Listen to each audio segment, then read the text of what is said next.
De-prescribing is something I wasn't familiar with. The usual thing is when people go on a prescription, especially for these chronic diseases, they're given a pill.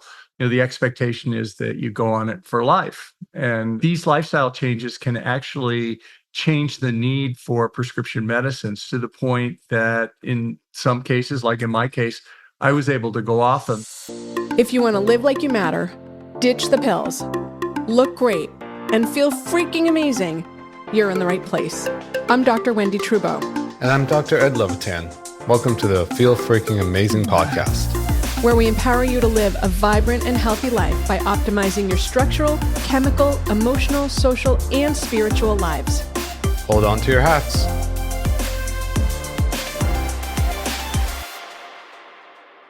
Hello and welcome to the Feel Freaking Amazing podcast. I'm Wendy Trudeau. This is Ed Levitan. I said to him before the show started that it was like a rare animal sighting in the wild that we have Ed with us today. So enjoy the ride. We have an amazing guest today. We have Robert Lufkin, MD. He's a physician, medical school professor at UCLA and USC, and he focuses on the applied science of health, longevity, and consciousness.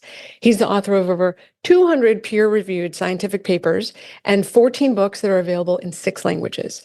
And after reversing his own chronic disease and transforming his life, he's making it his mission to help others do the same. So Robert, welcome. We love you to pieces. He's one of our colleagues and friends, and we're so happy to have you on the show. Thanks for coming on. Oh, thanks, Wendy. Ed, I love you guys. I'm a huge fan. I love what you're doing. It's an inspiration, and it's truly an honor and a pleasure to be on the show today. I'm so excited. Well, let's dive in. I know you focus a lot on obesity and artificial sweeteners. So I know you referenced something called the obesity lie. So can you talk about what is that? What is that? Where did it come from? And what do we do about it? Well, let me say, first of all, I'm not a medical conspiracy theorist or anything. I'm really mainstream medicine. I've spent my whole career in a medical school. I do research. I get money from drug companies. I do all the things that the establishment does. But and one other thing, I'm going to be critical of the medical care system, but I want to go on record as saying that I think the Western healthcare system is, unequaled for the benefits it's given for mankind, really, in the 20th century, public health, infectious diseases, many, many things Western medicine is good for. If I get a renal stone, a calculus, or if I get hit by a bus outside and I need a blood transfusion and a splenectomy, I may think about lifestyle and different things like that, which may help me recover. But what will save my life is, the Western medicine. So wait, we got to talk about this because you're really highlighting something that I say to patients, and I'm assuming you say to patients all the time, which is, let's use the right tool for the problem. So if you need emergency care, obstetric care, surgery, if you have a life-threatening thing, yeah, you don't want to be in the functional medicine world. You want to be in the traditional system. But then if you want to live long, be well, and thrive, then you want to go outside the system because the system is designed for reactive care and we're looking for proactive, feel freaking amazing care. So I think you're really highlighting use the right tool, not the wrong tool. Totally. Yeah. And in the 21st century, 80% of healthcare is on what are called chronic diseases that don't necessarily respond to the same pills and surgery that are applied to the acute conditions that you mentioned, and that's what I'm focusing on. But the obesity is, it's exploding. The obesity epidemic. There are more obese people, even corrected for population, than there ever have been in history. And in fact, in the United States, I think most people are either overweight or obese now. And and this has really only happened in the last about 30 years. So it's a problem. And then obesity, of course, is a risk factor for all the other chronic diseases that we'll talk about probably. But the obesity lie, one thing that struck me about obesity is if you go to my institutions, my medical schools, or other health organizations, if I'm obese, I will be given the recommendations that to exercise more and eat less, and that just eat less because a calorie is just a calorie. And I don't think that's right. I think it's wrong. It's obviously not working for people. Exercise has many health benefits, but weight loss is not one of them. Just because if you look at the math, doing the calories, the number of calories you burn on a marathon versus eating a muffin, it's difficult to burn those calories. And secondly, exercising increases one's appetite typically, so it actually makes it worse. And then just the idea that a calorie is a calorie and it's just a matter of eating less food overlooks the important concept that our body looks at macronutrients very differently. And so that a fat and protein calorie, which is essential for life, is very different from a carbohydrate calorie, which is non-essential for life, and also spikes insulin, which is the fat storage hormone. So rather than just looking at, I just need to eat fewer things, I can actually eat the same number of calories. But if I shift the types of food I eat, I can actually lose weight, and that can help many people on their obesity challenges. In the house I grew up in, my mom still had her wedding gown. I don't know why she had that. I mean, she was like long divorce. I don't know why she had her wedding gown, but one time I was a teenager and I was like, oh, I'm going to try on your wedding gown because, I was a teenager apparently. And so I couldn't get into it.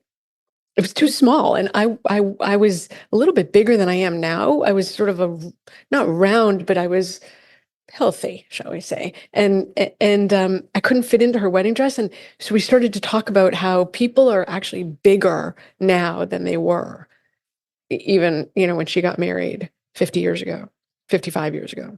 And I've even seen it, so this is where it comes back to toxins, that these toxins sit in your fat and your bones and your brain and your organs. And if you can't get rid of them, you can't get rid of your fat. So you're now like, it isn't a calorie in, calorie out issue. It's an exposure, lifestyle, stress, adrenal, gut, liver dysfunction issue. Yeah, absolutely. And there, many obesogens that are drivers of obesity, including, toxins that you guys talk about in your book and your work that, even controlling what we eat isn't always enough if there are toxins in our lives and other factors, even things like stress or sleep abnormalities or other things that can drive obesity above and beyond just what we put in our mouth. So it's very complex. I'm curious about food. I'm sorry. Feel free to jump in at any time. If a married man has an opinion, how does he want to express it? Feel free to jump in. So you mentioned, you could simply switch your calories to same calories, different input. What are you referring to when you say that? Are you saying like 10 pounds of tomatoes and kale instead of, a pound of meat? Like, what do you really mean by that? Yeah. Well, like as an example, if you take 140 calories with 2 hard-boiled eggs, and you can have it as 2 hard-boiled eggs, which are largely fat and protein, or you can have 140 calories, which is just a handful of potato chips. Most people will, when they eat the potato chips, like me, I'm unable to stop and will consume the whole bag. But most people, when they eat 2 eggs, will stop at 2 eggs and they won't necessarily consume the whole carton of hard-boiled eggs because you have less of an urge to eat more. I mean, the carbohydrates drive a lot of satiety factors, and they make us eat more. Plus, by driving insulin, the energy that we consume is stored as fat, so it's not available for our metabolism. So it's actually as if we ate less, whereas when we consume the fat and protein in the eggs, most of that energy is available for metabolism. In other words, it's not stored as fat typically. So is your general recommendation to do like a ketogenic diet, or which is like next to no carbs, or is it just to really moderate the carbs and focus on, or the type of carb, even not keto, but not potato chip, but just a potato or a sweet potato? Or yeah, I mean, it's all a matter of degrees, and I recognize that everybody's different, and we all have different things. What worked for me, I think, way to start is I didn't change what I ate. I just changed the when I ate. So instead of eating all day long and all night long, snacking between meals and many small meals, I stopped eating after dinner and stopped eating between meal snacks, and that improves one's health, improves their insulin resistance, improves your glucose sensitivity. Then I began, I even experimented with eliminating breakfast and lunch. And sometimes I just have one meal a day with my kids when they get home from school, and have a dinner meal. So that intermittent fasting works for many people, and it has beneficial metabolic effects by turning down mTOR and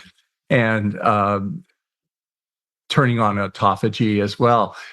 Then as far as to your point, what you asked, as far as actually what I eat, carbohydrates, because they drive insulin, and they drive the factors that drive insulin resistance and inflammation.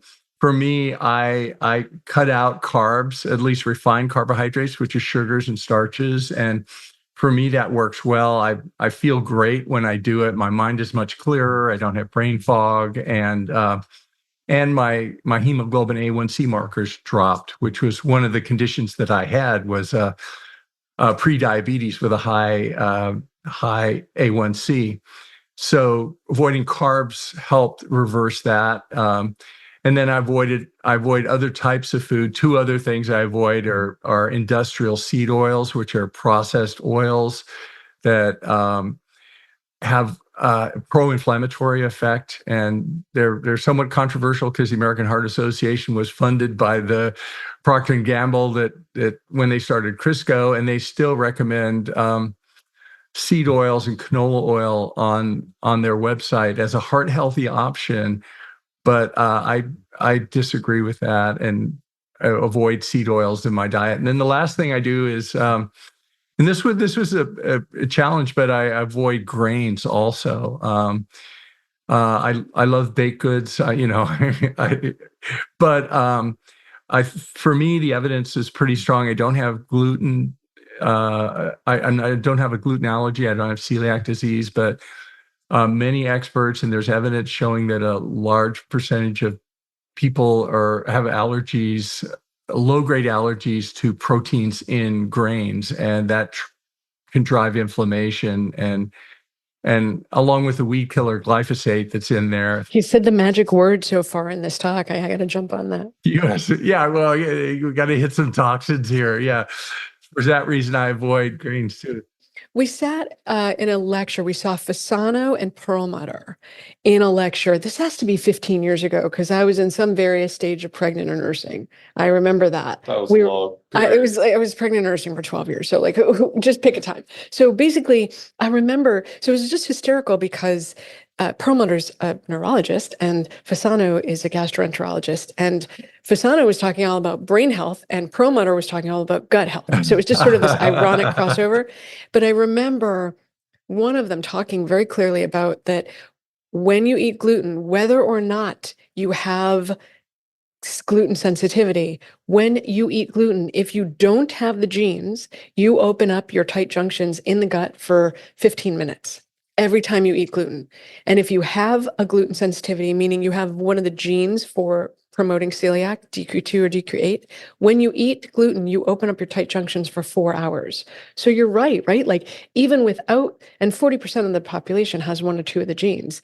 So, but even without the genes, if you eat gluten, you're opening up your tight junctions and exposing your inside world to the outside world, which means you're in a pro-inflammatory state because you've got leaky gut. Right there. So yeah, if you love your baked goods and you eat them morning, what'd you have for breakfast? Bagel. What'd you have for dinner? What pasta with chicken and broccoli, right? Like this sort of standard meal. So, and then you layer on the glyphosate and you're really nailed. So you're right. I mean, it is a pro-inflammatory state. Did you get the app Seed Oil Scout, which allows you to search for restaurants that don't use seed oils? I'm a fan of Seed Oil Scout. I follow them on Twitter, and I'm looking. I found a restaurant that uses a tallow fryer near me where I live, and I'm going to go try them out. And I think that just by doing that movement, get the fast food companies to switch their fryers back to tallow, like they did, like they originally had before they switched to seed oils in the 90s, I guess. That in itself, I think, could be a big benefit for people. We use duck fat. I was just saying to our oldest, she said, "Oh, I'm going to the store. Do we need anything from the store we buy our ducks at?" I'm like, "I don't know. Let me see if we need duck." So I looked in the freezer this morning. We have tons of duck. I want to make it duck. But when you make duck, it has all this fat. And so we collect it and then filter it just because it has a little bit of particulate matter from cooking. And then we use it to cook food. So we actually render Nice. our own duck fat, which is Nice. it's kind of cool. It's like, okay. Good old days. Yeah, I haven't made duck in a while, but you talk about in your book, changing subjects, you talk about de-prescribing. What is that? Yeah, de-prescribing is something I wasn't familiar with. The usual thing is when people go on a prescription, especially for these chronic diseases, they're given a pill. The expectation is that you go on it for life, and there aren't any options of getting off of it. So what's happening is with these dramatic lifestyle changes that I talk about in the book, and that help me so much, and that others are doing as well, these lifestyle changes can actually change the need for prescription medicines to the point that in some cases, like in my case, I was able to go off them. And I'm certainly not recommending anyone change their prescriptions without involving their healthcare provider. But this is done in concert with the healthcare provider as you go through the lifestyle changes. And it's not unusual for de-prescribing to occur with a lot of things that we can do. So a lot of these pills can be replaced by just removing toxins or having an appropriate lifestyle. Yes. So don't try this at home. That's doctor speak for don't try this at home. Try it with your functional medicine doctor. So Robert, are you still teaching at medical school? Yeah, I have an appointment at USC, which is my primary appointment now, in radiology, which is medical imaging. But I'm mainly now I'm focused on kind of reaching out to regular people and getting the message out through social media, books, and different things like that. What is the when you talk to professors and medical students? What is the reception to this? Because when we went to medical school, there in the dark ages, there was electricity. Deep dark ages. When they were still using ether, right? Yep. There was just no reception to anything like this. This was complete nonsense, basically. Let's put it lightly. There's still a lot of resistance. The calorie lie, the obesity, just eat less and exercise more. The American Diabetes Association still posts, high sugar recipes on their website, and they say just cover it with insulin. While one of their biggest sponsors is DaVita, which makes dialysis units, and the number one cause of needing a dialysis unit is of course type 2 diabetes, which in my opinion is made worse by eating sugar, even if you cover it with insulin. I'm not sure that's just your opinion, just to be clear. No, I mean, many people disagree, and there's a lot of different opinions you asked about medical school. My colleagues, I think intelligent people can disagree on, can agree to disagree. And I just hope that everyone is open-minded and they take a look at the evidence. And to be clear, this is not my research. It's not something I discovered. I'm in the book. It's heavily illustrated with pictures and stuff, so it's accessible to lay people. But it's also heavily referenced with about 400 references of which are primarily primary citations of the original controlled study. So if you want to dive deeply and look at the evidence, you'll see the evidence, at least that changed my mind, in the book, and you can show it to your physician if that helps, if they're open-minded about it. But that's the nature of medicine, and science, as we all know, that it's constantly changing, and we just have to be open-minded to new ideas. And what I'm seeing is people aren't open-minded as they could be, and a lot of these ideas, I think, are not getting out, and harm is being done to patients as a result of that. We're certainly grateful that you're part of that message, because there's there's just not enough people to bring that message out. So super grateful to you to helping bring that out. Oh, thanks. Yeah, I mean, I think people ask me, are you depressed writing this book? It's like actually, I'm hopeful and inspired because I think it's a new era of medicine where I, as a patient, finally get to take control of my life. I'm the CEO of my own life, and sure, I take my doctor's advice, but I also realize that for most of these chronic diseases, the most powerful medicine that I will ever get access to is lifestyle. And that's something that's in my control. A doctor won't make me healthy. A doctor will just make me less sick. If I want to be healthy, I have to do it myself. And the way I do it with lifestyle and by lifestyle, I mean broadly cleaning up toxins also, and the whole thing. But that's lifestyle is empowering. It gives me agency, and I wake up every morning and I can think, wow, this is a new day. I'm going to, clean up my environment. I'm going to decide what I eat. I'm going to decide when I exercise, when I sleep, and I'm going to make my health better. And that to me is good news. So I have a question, because when someone's just starting this journey, what are the health assessments that you're recommending, and why do you recommend them? Yeah, I mean, I think it's key to be hooked up to a good healthcare provider partner. And what does that mean? Well, in my mind, it means a functional medicine specialist who has this orientation, or integrative medicine specialist. They're broad classes like that, but who is open-minded to these kind of things, and that's key. And then it's possible to there are tests you can do for metabolic health. We talk about in the book simple things like measuring your waist, and then there's some simple blood tests you can do for markers and your height and your weight and things like that. How you feel. There's a Mark Hyman's functional medicine multi-symptom questionnaire. MSQ. Yeah. We include that in there also that people can look at, and because it's just so many of these diseases, whether it's, migraine headaches, polycystic ovary disease, irritable bowel syndrome, it just blew me away that they have common causes that are linked to, the things that you and I, and we're all talking about. And so many people are not aware of them. They go in with a migraine and they get a pill, and they, or they, we're missing an opportunity to help a lot of people. So how do people find you? Because you've got so much information. I pointed to the book because it's an amazing book, and Get it, read it. People are going to want to know more. Oh, thanks. Yeah, my website is robertlufkinmd.com. And actually, I have a sample chapters you could download if you want to try the book out without buying it, and I hope it'll be in your library as well.